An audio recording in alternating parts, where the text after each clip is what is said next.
अगर आप daily ATM से पैसे निकालते हो तो आपको इस बात का ध्यान रखना होगा कि एटीएम से पैसे निकालते समय हो सकता है आपके साथ क्या हो सकता है, इस बात की हम पूरी चर्चा करेंगे। और मैं ऐसा क्यों कह रहा हूँ कि आपके साथ ये हो सकता है, क्योंकि हमारे पास जो केस आया है उसमें सेम ऐसा ही हुआ है। इसलिए मैं ये बता रहा हूँ कि ऐसा आपके साथ भी हो सकता है। तो आपको जो है तो क्या सावधानियां बरतनी पड़ेंगी और क्या करना पड़ेगा कि ऐसा आपके साथ ना हो, और हो गया तो आप क्या कर सकते हो। एटीएम से पैसे निकालने की ज़रूरत सबको होती है। आज के समय में हर कोई एटीएम से जल्दी जल्दी में पैसे निकालने जाता है, लेकिन उस जल्दी के कारण अगर ये गलती उससे हो गई तो वो क्या करेगा और उसे क्या करना चाहिए। तो मैं आपको बताऊंगा कि हमारे पास क्या केस आया था। और पहले तो मैं आपसे कुछ सवाल पूछूंगा, आपको कमेंट में उसके जवाब देना है और बताना है कि आपके हिसाब से क्या करना चाहिए। ठीक है, तो अभी मैं आपको सवाल बताता हूँ, उसके हम जवाब ढूंढेंगे और फिर मैं बताऊंगा आपको क्या करना चाहिए। हाँ, तो एटीएम से पैसे निकालते समय अगर ट्रांजैक्शन सक्सेसफुल होता है और आपके अकाउंट से पेमेंट डेबिट भी हो जाता है, लेकिन एटीएम मशीन से पैसे नहीं निकलते हैं, तो आप क्या करोगे। कॉमन कॉमन सा सवाल है। और या वहां पर रुके रहोगे, या वहां से चले जाओगे, या बैंक में जाकर कंप्लेंट करोगे, या डेबिट अमाउंट अकाउंट में वापस आने तक वेट करोगे। ये कॉमन सा सवाल है। ये 100 में से या 1000 में से किसी एक केस के साथ में ऐसा होता है। ऐसा वैसा जो है तो कभी होता नहीं है, लेकिन कभी एटीएम मशीन में प्रॉब्लम रहा, या फिर एटीएम मशीन में कैश नहीं रहा, या फिर कभी कोई टेक्निकल प्रॉब्लम क्रिएट होता है तो ही ऐसा होता है। वैसा बाय चांस ऐसा होता है। अगर ऐसा आपके साथ हो गया तो आप क्या करोगे। कॉमन सा सवाल है और आपके मन में क्या आ रहा होगा जवाब मुझे कमेंट में ज़रूर बताना। और मैं बताऊंगा मैंने ऐसा सवाल आपसे क्यों पूछा है। फिर उसके बाद में मैं आपको उसका आंसर भी बताऊंगा मेरे हिसाब से, और आपके हिसाब से क्या ठीक लगता है आपने भी मुझे बताना। तो एटीएम मशीन पे जब हम पैसे निकालने जाते हैं, हमने एटीएम स्वाइप किया, पेमेंट पिन नंबर डाला, पेमेंट हमारा कट गया, हमें डेबिट का मैसेज आ गया है सक्सेसफुल, लेकिन जो कैश है वो इसमें से निकल नहीं रहा है एटीएम मशीन में से। तो अब हम क्या करें। हम वेट करेंगे कि ये चलो टेक्निकल प्रॉब्लम है, हमारे अकाउंट में वापस आ जाएगा, और ऐसा होता भी है। और कभी कभी ये पैसा वापस भी आ जाता है। लेकिन हमारे पास जो अभी केस आया है इसमें कुछ अलग ही हुआ है। चलिए बताता हूँ मैं आपको क्या हुआ है। अभी जो आप स्क्रीन पर देख रहे हो, ये वो कस्टमर का एसएमएस है जिसने एसबीआई के एटीएम से पैसे निकाला है। और 5000 रुपीज़, 5000 रुपये, एक साधारण कस्टमर है, ड्राइवर है, जो एक ड्राइवरिंग का काम करता है, और उसके लिए 5000 रुपीज़ बहुत होते हैं। तो उसने वो पेमेंट निकाला है और उसके अकाउंट में से डेबिट हो गया है। यहाँ पे आप देख सकते हो ट्रांजेक्शन नंबर सभी कुछ बता रहा है, उसका बैलेंस बता रहा है अवेलेबल, और ये सभी चीज़ें यहाँ पे शो कर रही है। लेकिन इसकी दिक्कत ये है कि इसने इसका पेमेंट डेबिट हो गया, ट्रांजेक्शन सक्सेसफुल का मैसेज आ गया, और ये जो है तो अमाउंट उसके अकाउंट में से डेबिट हो गया, लेकिन एटीएम मशीन से पैसे नहीं निकले। ये कस्टमर वहाँ पे लगभग 20 मिनट खड़ा रहा और वहाँ से चला गया। अब इस कस्टमर को जो है तो ये जो इसके साथ हुआ है, आप यहाँ पे देख सकते हो स्क्रीन पे कि इस कस्टमर को ये 19 मई 2021 यानी 19 मई को ये इसके साथ प्रॉब्लम हुआ है।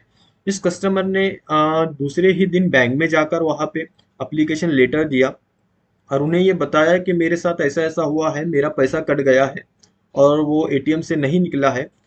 तो बैंक ने पहले उसको प्रिपेयर किया कि आप 3 डेज वेट करिए और वो ऑटोमेटिकली आ जाएगा। फिर वो 3 डेज के बाद में बैंक में जाता है तो उसे बताया जाता है कि आप एक एप्लीकेशन लेटर दे दीजिए, हम इस पर चर्चा करेंगे और बातचीत करके आपको बताएंगे कि ये ऐसा क्यों हुआ है। लेकिन जो है तो फिर बैंक ने जब उनका चेक किया ट्रांजेक्शन, तो उन्होंने बताया कि आपका ट्रांजेक्शन सक्सेसफुल है और आपका पेमेंट निकल गया है। तो कस्टमर का बोलना यही है कि सर मैंने पैसे तो लिया नहीं है, आप बोल रहे हो पेमेंट निकल गया है, अब मैं क्या करूं? तो उन्होंने कहा आप कंप्लेंट दे के जाइए और आगे हम देखते हैं क्या होता है। अभी एक इनको लगभग 1 महीने के ऊपर हो चुका है। आप देख रहे हो मई, जून, जुलाई, अभी जुलाई चल रहा है, लेकिन अभी तक इनको ना बैंक की तरफ से कोई रिप्लाई मिला है, ना ही कोई एटीएम का जो है तो इनको रिप्लाई आया है अकाउंट की तरफ से कि पेमेंट उनका डेबिट जो हुआ था वो क्रेडिट हो गया है। तो इस केस में क्या हो सकता है कि अब इनको क्या करना होगा, क्योंकि ये 5,000 इनके लिए अमाउंट बहुत बड़ा है। इन्होंने जब मुझे बताया तो मैंने कहा यह प्रॉब्लम सबके लिए शेयर करना ज़रूरी है, क्योंकि किसी के भी साथ में भी ऐसा हो सकता है। तो हमें इसका सॉल्यूशन ढूंढ के रखना होगा कि हमें क्या करना होगा। तो अभी ये जो कस्टमर है, इनका जो अमाउंट डेबिट हो गया है 5,000, तो आपके हिसाब से अभी इन्होंने क्या करना होगा? ये इन्होंने तो बैंक में कंप्लेंट करवा दी है, लेकिन बैंक से अभी कोई रिस्पॉन्स नहीं आ रहा है। और इनका अगर पेमेंट निकल गया था या मशीन में अटक गया था, तो नेक्स्ट जिसने ट्रांजेक्शन किया होगा क्या उसके साथ में उसका पेमेंट गया है? तो ये इन्होंने कहा है कि आप सीसीटीवी चेक कर सकते हो। कस्टमर ने जब बैंक के अधिकारी को कहा कि आप सीसीटीवी चेक करके देखिए, तो उन्होंने कहा कि ठीक है हम देखेंगे, लेकिन अभी तक कोई रिप्लाई नहीं आया है। तो ये ऐसा एक केस आया है। अभी इसका सॉल्यूशन आप भी बता सकते हो कि इस केस में अभी इनको क्या करना होगा? आपके हिसाब से अब वेट करना होगा या 5,000 इनको छोड़ देना चाहिए कि नहीं, जाने दो, अब जो हो गया सो हो गया, या फिर कहीं और ये कंप्लेंट कर सकते हैं? आपके हिसाब से क्या करना होगा, जबकि बैंक में कंप्लेंट दे दिया है लेकिन रिप्लाई कुछ नहीं मिला है? तो मैं आपको ये बताऊंगा कि अगर आपके साथ में ऐसा कुछ होता है कभी, अगर ऐसा फ्यूचर में आपके साथ में भी हो जाता है, तो आपको एटीएम के साथ कोई भी छेड़छाड़ ना करें। एटीएम के साथ आपको कोई भी छेड़छाड़ नहीं करनी है, क्योंकि ये एटीएम का कोई प्रॉब्लम नहीं होता है। आप और दिक्कत में फंस सकते हो, ऊपर सीसीटीवी कैमरे की आप पर नज़र होती है। तो आपको इस प्रॉब्लम को जो है तो थोड़ा सा सब्र रख के और शांति के साथ में सॉल्व करना होगा। और आपको ना ही एटीएम को कोई नुकसान पहुंचाना है, क्योंकि इसमें एटीएम की कोई भी परेशानी नहीं है। आपको ये प्रॉब्लम बैंक को ही बताना होगा। इस केस में आपको एटीएम के साथ में कोई भी जो है तो छेड़छाड़ बिल्कुल भी नहीं करनी है। तो आपको करना क्या होगा, तो मैं मेरे हिसाब से जो मुझे ठीक लगा मैं आपको वो बताना चाहता हूँ। अगर आपके साथ ऐसा हो, तो आपको वहां पर रुकना होगा जब तक के कोई दूसरा ट्रांजेक्शन करने वाला नहीं आता, या फिर आपको खुद ही एक दूसरा ट्रांजेक्शन करके देखना होगा। उसके आने के बाद, या कोई दूसरा आता है तो उसके आने के बाद उसे अपनी प्रॉब्लम बताना है कि मैंने जो ट्रांजेक्शन किया था, मेरे पास मेरा पैसा डेबिट हो गया है लेकिन मुझे मिला नहीं है। यानी एटीएम में पैसे, एटीएम से मशीन से जो पैसे वो बाहर नहीं निकले हैं। आप जो भी ट्रांजेक्शन करोगे तो मुझे देखना है कि आपके पैसे सही से निकलते हैं या नहीं। जब वो ट्रांजेक्शन कर देगा तो उसके बाद जो उन्होंने अमाउंट एंटर की है वो पैसा वापस उतना ही निकलता है या नहीं, ये कंफर्म करना है।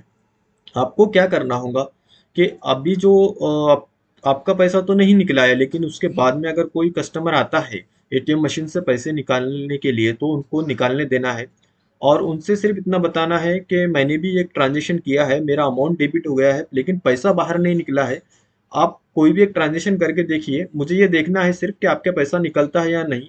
और आपको एटीएम से बाहर निकल जाना है ताकि उनको प्राइवेंसी रहे और वो सेफ रहे। नहीं तो उनको लगेगा आप कोई फ्रॉड हो और उनका एटीएम का नंबर देखना चाहते हो। इसलिए एटीएम में ना रुके और बाहर रुक के वेट करें कि उनका पैसा निकलता है या नहीं और उन्होंने कितना अमाउंट निकाला है और वो सही सही निकलता है या नहीं। अगर उनका अमाउंट उनके हिसाब से सही निकलता है तो फिर कोई प्रॉब्लम नहीं है। लेकिन अगर उनके अमाउंट के साथ में आपका पैसा भी निकल सकता है या नहीं, ये तो कंफर्म नहीं है।